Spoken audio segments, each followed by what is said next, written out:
Holy Heroes, Mother Angelica by Sarah Levesque. Mother Angelica is probably not the first person you think of when you think of Prudence. The hard-hitting nun on television dished out advice and wisdom left and right to viewers, callers, and letter writers. Her early life was difficult. Born Rita Antoinette Rizzo in the slums of Canton, Ohio in 1923, her father was abusive and later abandoned the family, divorcing Rita's mother, who had extreme difficulty coping with the pressures of single parenthood, often leaving young Rita to fend for herself amid the strong stigma against divorce of the 1930s. In fact, by the time the girl was in her teens, she was the one taking care of her mother rather than the other way around. When Rita was 18 years old, just months before America joined World War II, she experienced searing pain in her abdomen and was diagnosed with ptosis of the stomach. Her ailment worsened despite medical treatment. Months after the pain began, Rita and her mother prayed a 9-day novena for the intercession of Saint Therese of the Child Jesus, also known as the Little Flower. On the 9th day, Rita's pain was gone, and the discolored lump that had appeared had vanished.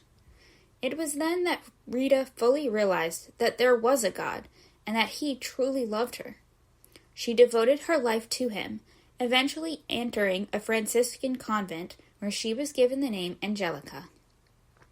Convent life was difficult for Sister Angelica. Her self-sufficient past and Italian temper made obedience difficult, and another physical problem plagued her, an intense swelling of her knees. Yet she persevered, remaining devoted to Jesus. Over the first few years she lived at the convent, she pulled favors from old friends, relatives, and acquaintances to fix up the dilapidated building, teaching herself to read blueprints so she could supervise, while also holding the positions of bookkeeper, doorkeeper, and buyer of supplies. A fall injured her back, and surgery failed to correct the issue, rather making it worse. Physicians thought she would never walk again. Sister Angelica promised the Lord that if he allowed her to walk again, she would build him a monastery in the south. In time, through Sister Angelica's stubbornness in prayer and in practice, she did begin walking again, and then she began to convince her superiors to allow her to build her promised convent. Meanwhile, she continued to supervise the workmen on various projects, cajoling, advising, and always pointing them back to God. Eventually, like the biblical widow and the judge, Sister Angelica's perseverance paid off. She was given permission to begin a monastery in Birmingham, Alabama.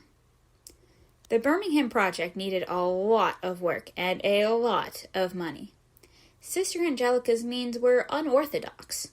She and her sisters made and sold fishing tackle under the name St. Peter's Fishing Lures, and eventually Sister Angelica was limping around Alabama looking for land. Eventually she found it. It cost the exact amount of money they had earned through St. Peter's Fishing Lures. Throughout the building of Our Lady of the Angels Monastery, her later book project, and her eventual television project, Sister, later Mother, Angelica, trusted in God. She listened to what Jesus wanted and went ahead with it blindly, though the world thought she was crazy. And every time, Jesus came through. When the monastery needed a hole filled, a stranger donated a hill of dirt that he complained was running into his basement when it rained. When their project funds ran out, workers donated their time.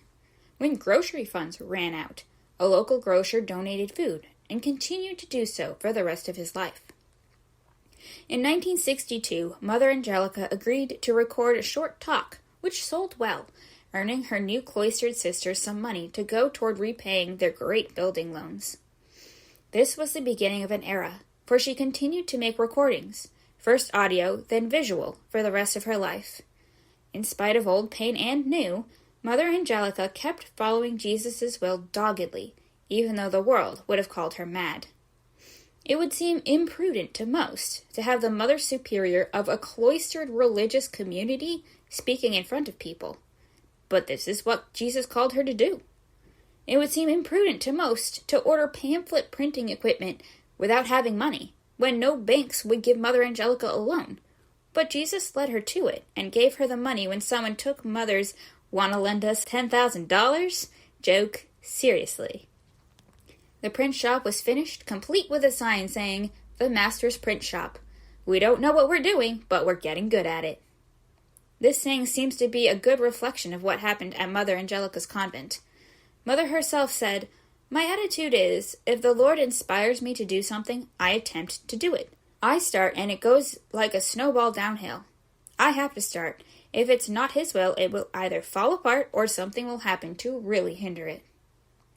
And the Lord led her to television, where she gave advice to many straight from the Bible. When Mother Angelica had a falling out with the manager of the local television network, she declared, "I'll buy my own cameras and build my own studio." Again, this would be imprudent for most people, particularly without the tens of thousands of dollars needed for such a venture in the late 1970s. But the Lord provided, giving her $48,000 worth of equipment for only $14,800, a lawyer, a license, and thousands of dollars to cover some of her debt and the cost of a new satellite dish. Yet her new television network was still over $1 million in debt, with operating costs also over $1 million. Once again, this would seem terribly imprudent to the world, and so it would be for the vast majority of people. And her Eternal Word television network, usually shortened to EWTN, was a groundbreaking project. Despite setbacks and financial issues, EWTN thrived. Today, it is the largest Catholic television network in America, possibly in the whole world, and it provides Mass, catechesis, saint stories, and much more to hundreds of millions of people. Mother Angelica herself was live nearly every weekday from 1983 until the early 2000s. On March 27, 2016, Mother Angelica died. Throughout her life, she did what Jesus led her to, whether or not it was prudent in the eyes of the world. Sometimes the most prudent thing to do is to step out in faith, trusting Jesus, no matter what others say. My main source was the book Mother Angelica by Raymond Arroyo, published Doubleday, 2005.